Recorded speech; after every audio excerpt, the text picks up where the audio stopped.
Assalamualaikum warahmatullahi wabarakatuh. Di sini saya akan menjelaskan mengenai tentang permasalahan yaitu job scheduling problem. Nah, job scheduling problem sendiri itu sering kita jumpai di dunia industri manufaktur. Penjadwalan produksi adalah aspek krusial yang menentukan efisiensi pabrik dan kepuasan pelanggan. Pabrik seringkali memiliki berbagai pesanan dengan tenggat waktu berbeda yang harus diselesaikan. Apabila suatu pesanan terlambat diproduksi, hal ini dapat berdampak pada reputasi perusahaan serta kepercayaan pelanggan. Kemudian ada yang sering permasalahan pabrik itu, misalnya kita memiliki sebuah pabrik dengan 5 mesin yang digunakan untuk memproduksi berbagai jenis barang. Namun, setiap mesin hanya dapat menangani satu jenis barang pada satu waktu, yang berarti penjadwalan harus sangat terstruktur agar setiap pesanan selesai tepat waktu. Dalam skenario ini, terdapat 10 pesanan yang harus diselesaikan dalam batas waktu 1 minggu. Masing-masing pesanan memiliki batas waktu tertentu atau deadline yang harus dipenuhi. Nah, adapun tujuan penjadwalan dan masalah. Untuk masalah yang dihadapi pabrik ini adalah bagaimana cara mengatur jadwal produksi pada mesin-mesin yang tersedia agar dapat meminimalkan keterlambatan setiap pesanan. Oleh karena itu, kita perlu mencari solusi optimal agar semua pesanan selesai sesuai dengan deadline atau setidaknya dengan keterlambatan yang seminimal mungkin. Kemudian kita bisa menjadikan algoritma sebagai solusi.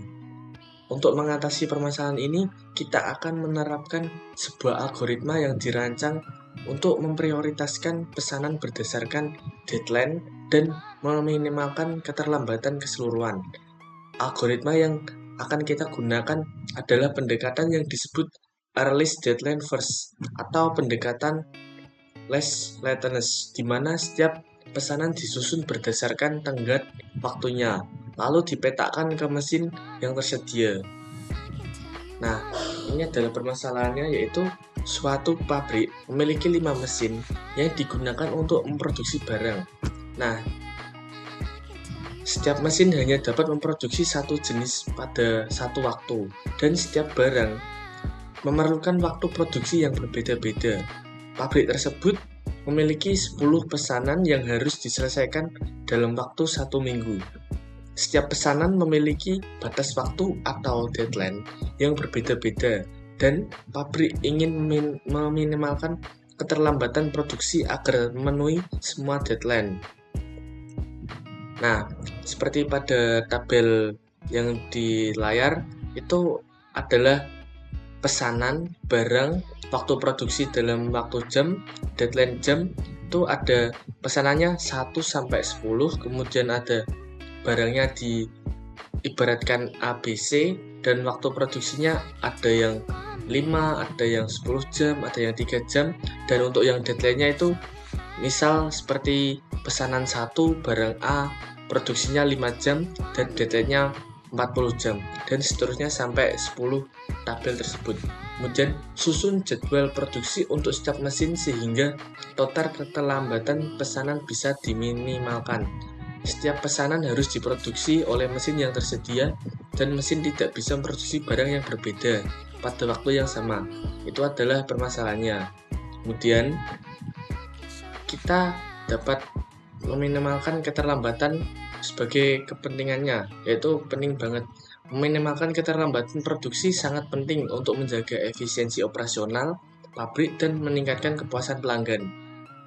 Yang pertama yaitu efisiensi operasional, kemudian ada juga kepuasan pelanggan untuk lebih puas, kemudian ada dampak keterlambatan pada pabrik, terus ada demikian meminimalkan keterlambatan sangat penting agar pabrik dapat beroperasi secara efisiensi dan tetap kompetitif, serta untuk menjaga kepuasan dan kepercayaan pelanggan. Ini adalah untuk pemecahan masalah tadi. Untuk menyelesaikan masalah tersebut, penjadwalan produksi di pabrik dapat menggunakan metode yang digunakan adalah Earliest Deadline First atau EDF atau Least Lateness. Kedua metode ini populer dalam masalah penjadwalan dan efektif untuk meminimalkan keterlambatan total. Earliest Deadline First atau EDF itu cara kerjanya adalah tugas atau pesanan dengan batas waktu deadline yang paling awal akan diprioritaskan untuk dikerjakan terlebih dahulu. Artinya, urutan penjadwalan disusun berdasarkan tenggat waktu, bukan pada waktu produksi.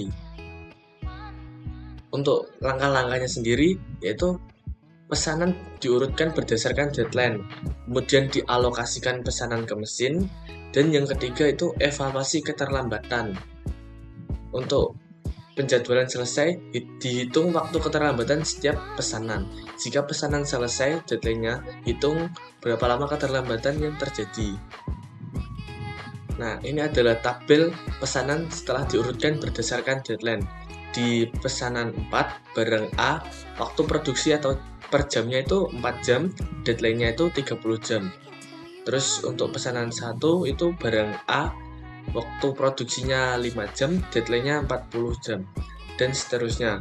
Setelah itu, kita alokasikan pesanan sesuai urutan di atas ke mesin yang tersedia. Memastikan agar setiap mesin hanya bekerja pada satu tugas dalam satu waktu. Kemudian ada lateness atau minimalkan keterlambatan. Metode ini fokus pada meminimalkan keterlambatan setiap pesanan, sehingga total keterlambatan seluruh pesanan menjadi minimal. Untuk langkah-langkah penerapannya sendiri, untuk yang pertama itu mengurutkan pesanan berdasarkan deadline dan waktu produksi. Kemudian yang kedua itu simulasi penjadwalan untuk setiap urutan, dihitung apakah urutan tersebut menghasilkan waktu penyelesaian lebih sedikit atau tidak. Kemudian yang ketiga, memperbaikan dan penyesuaian. Kita mencoba variasi urutan untuk memastikan total keterlambatan minimal. Pilihan urutan yang memiliki lateness terkecil. Kemudian jika sudah membandingkan kedua metode tersebut, ada EDF lebih sederhana dan langsung, cocok untuk kasus di mana pesanan hanya perlu selesai mendekati batas waktu tanpa optimasi lebih lanjut. Kemudian yang less lateness lebih optimal jika keterlambatan harus diminimalkan ke level terendah, namun memerlukan lebih banyak pengaturan ulang dan perhitungan. Nah, ini sendiri hasil akhir dari pemecahan masalah tadi. Itu penjadwalan dan perhitungan latency. Untuk mesin satu ini seperti yang sudah saya tampilkan, ada pesanan 4, pesanan 1, pesanan 10, dan dimulai, kemudian ada selesainya, dan ini ada tidak terlambat, itu semuanya ada semua di mesin 1 sampai di mesin 5. Kemudian hasil akhirnya dan total keterlambatan setelah menjadwalkan semua pesanan sesuai metode EDF tadi, semua pesanan kecuali pesanan 5